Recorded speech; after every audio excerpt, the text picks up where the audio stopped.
Hey guys, so here is the video for this past Sunday. In case you had to miss Bible quizzes practice, a couple people were gone for different reasons, especially since it was fall break, so it's totally okay. And next week, just as a reminder, I think I told all of your parents this, but we are not going to have Bible quizzes because it's Halloween and we have to set it for the fall festival, which you better be at. So you'll have a little bit of a break after that. So anyway, let me share my screen. Here are some of the Bible verses. We reviewed all of them, so I'm going to go over them all with you as well really quickly. Where's the little present thing? There we go. So again, this is from Joshua, Judges, and Ruth. So we're studying 3 really short books. We're still just in Joshua, but eventually we will also get to Judges and Ruth. From Dig Site 1, we have Joshua 1:9, and I told you guys this a little while ago, but I'm soon, hopefully this week, I'm going to make these little flip card thingies so you can practice the Bible verses on your own, because I really, really want you to at least be able to recognize all of the Bible verses. I realize that you probably can't memorize all 20 of them. That would be great though, but I want you to at least recognize them. So we're going to read them and go over them and practice them a lot. So Joshua 1:9 from Dig Site 1. Have I not commanded you? Be strong and courageous. Do not be afraid. Do not be discouraged. For the Lord your God will be with you wherever you go. Right now, pause this video and read it out loud to yourself at least one time, but do it a couple times if you have time to. And then you can push play and we'll go on. All right, Acts 10:34 through 35 is from Dig Site 2. Let me read it to you. Then Peter began to speak. I now realize how true it is that God does not show favoritism, but accepts from every nation the one who fears him and does what is right. That's Acts 10:34 through 35. So pause this again and read that out loud to yourself at least one time or more.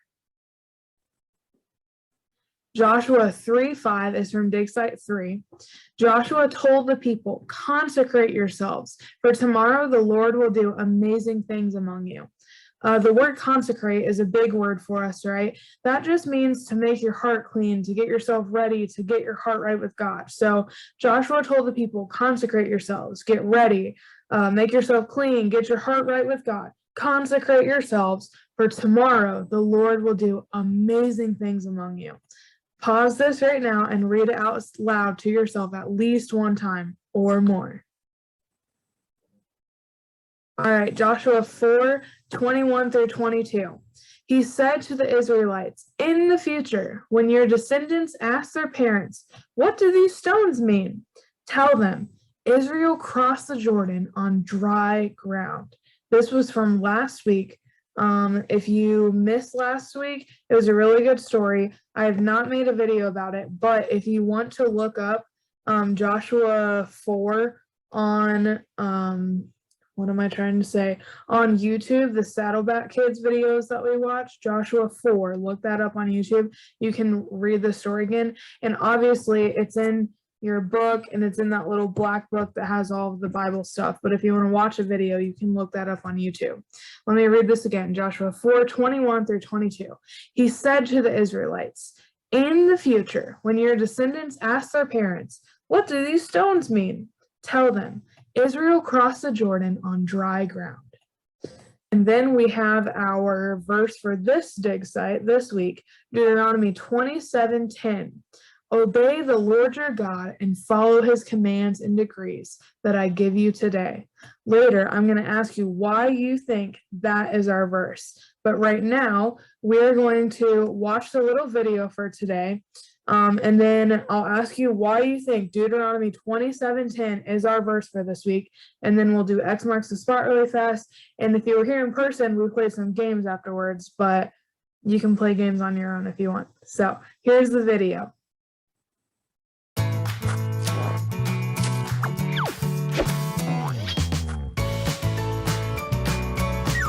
The Faithful Hall of Fame, Joshua.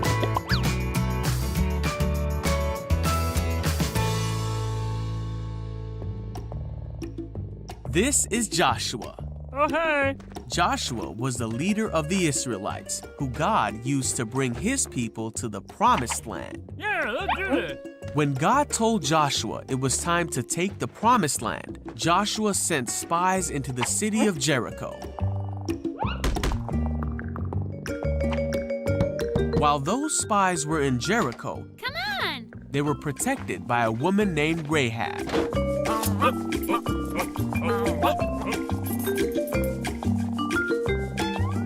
The spies promised to spare Rahab and her family when they took back the land. Yay! And she hung a scarlet cord from her window to remind them of their promise. See you soon! Now the Israelites had crossed the Jordan and were camped near the town of Jericho. Hey! Hello!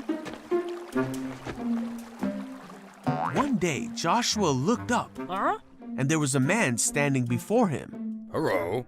The man said, "I am the commander of the army of the Lord." Joshua asked what the man wanted to tell him, and the Lord said he wanted Joshua to take the city of Jericho. All right, But that Joshua needed to follow his instructions exactly. you got it. Jericho was shut for fear of the Israelites. Anyone home? Yeah, well. No one came out and no one came in. So the Lord told Joshua to gather his soldiers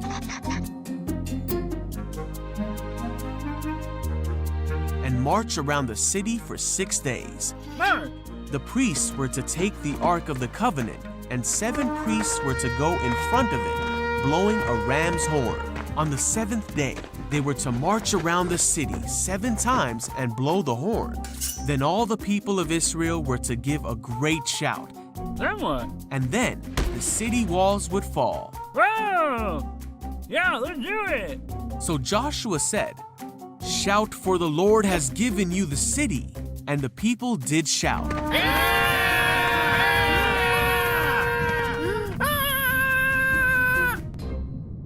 And the walls did fall. Let's go! The Israelites overtook the city of Jericho as God had commanded. Rahab! They remembered Rahab because of her faithfulness. Joshua was faithful in carrying out God's commands, and the Israelites took many other cities as God told them they would. Oh, nice! For God will never fail to fulfill his promises. So the Israelites came to live in the land that God had promised Abraham, Isaac, Israel, Joseph, and Moses many years ago.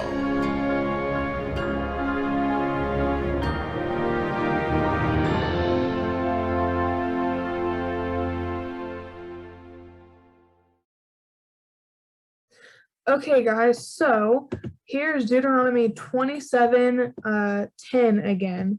You just watched the video on Jericho, right? How they marched around the city and it fell to the ground. So here's the verse again. Obey the Lord your God and follow his commands and decrees that I give you today. Why do you think that is the verse for this week? Why do you think that is? I'd love for you to write it down and come tell me, but I think it's pretty obvious. Obey the Lord your God and follow his commands and decrees that I give you today. And our story is about them marching around Jericho to defeat it. Really weird battle plan, right? So I would love next time I see you that you tell me why you think Deuteronomy 27:10 was the verse for this week.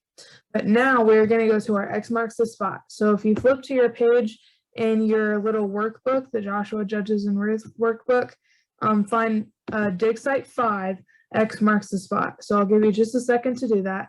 I don't think this one is super long.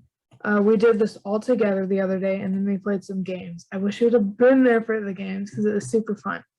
But yeah, so dig site 5, X marks the spot. Let's go. If you need to pause it, you'll definitely have to pause it because I'm not just going to talk the whole time. But yeah, okay. So Joshua 1, or number 1. What am I talking about?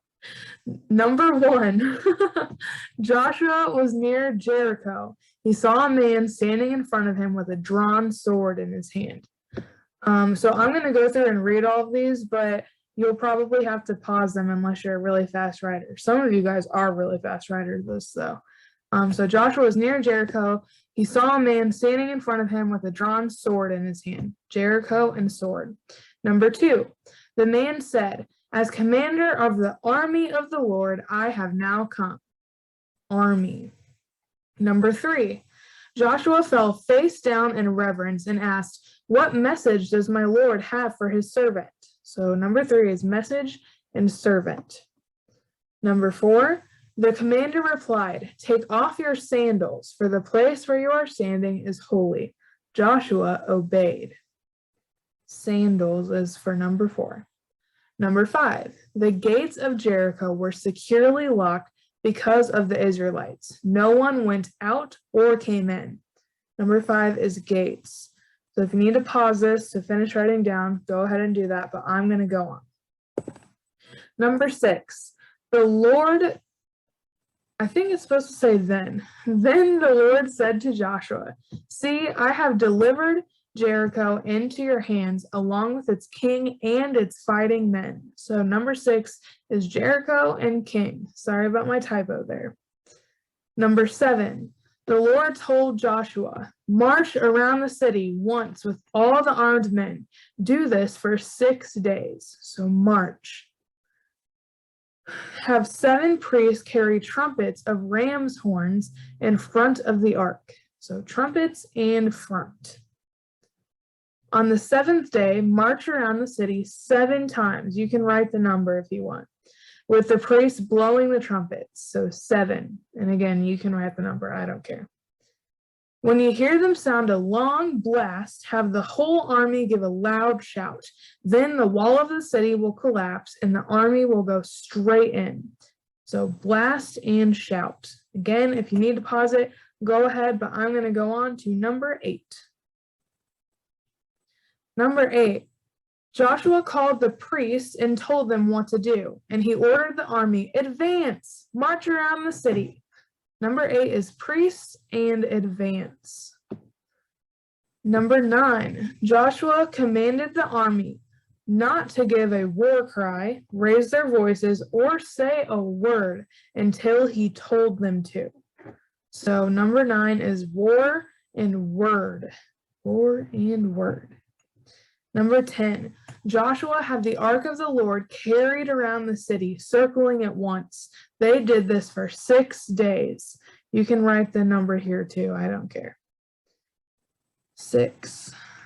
Number 11, on the 7th, they got up at daybreak and marched around the city 7 times in the same manner. Again, you can write the number here. I don't really care.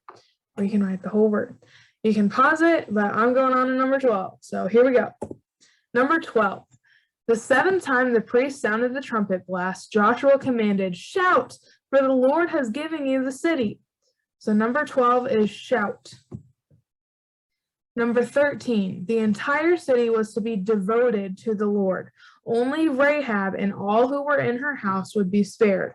Remember, Rahab is that lady who helped the spies a couple chapters ago that came in, the Israelite spies that came in to see the city of Jericho. She hid them on her roof, and then she was like, "Hey, will you help me out here?" And they said, "If you put that red cord in your window, we will save you and your whole family as long as they're in your house." And she did that. So she was spared. So number 13 is devoted and Rahab. Number 14. If the people took the devoted things, they would bring about their own destruction. So number 14 is devoted. They were not allowed to take anything from the city. If they wanted a necklace, or if they saw a cool shirt they wanted, or a cute little toy over there, I don't know. They weren't allowed to take anything. Number 14 is devoted. Number 15. The silver, gold, and articles of bronze and iron were to go into the Lord's treasury. A treasury is like a bank, okay? So all the silver, gold, bronze, and iron were to go into the Lord's treasury. Number 16. When the trumpet sounded, the army shouted and the wall collapsed. Number 16 is wall. You can pause it here, but I'm going on. 17. Everyone charged in and took the city. They destroyed men and women, young and old, cattle, sheep, and donkeys by the sword. Number 17 is city and sheep. 18. Joshua sent the 2 spies to keep their promise. They brought out Rahab and her family and put them outside the camp of Israel. So Rahab put that red cord, scarlet cord, whatever, in her window, and the two spies from a couple chapters ago went and found her, and they got her family out safe, just like they said they would. God keeps his promises. Number 18 is spies. Number 19, then they burned the whole city and everything in it, but they put the silver and gold and the articles of bronze and iron into the treasury of the Lord's house. Again, treasury is like a bank, so God's bank. Number 19 is city. And last one, number 20, Joshua spared Rahab and her family because she hid the men Joshua had sent as spies. Hid is number 20. Again, you can pause it here, but we are done. At the practice the other day, we played a game together, but you weren't there, so you didn't get to do the fun stuff with us. But if you want to play a game, we just use some of those questions that you find in the back of your like lesson for each dig site. Here, I'm trying to show you. Yeah, Dr. Digalot's challenge. There's like red level and blue level, and they're like multiple choice questions. We just used those and played fun games with them. So if you want to try to do that with your family to study a little bit, you could do dig sites 1 through 5 now, all of those. So yeah, thank you so much for watching. Thank you for catching up. And I really, really hope to see you in 2 weeks at Bible Quizzers, because next week is Halloween. Bye, guys.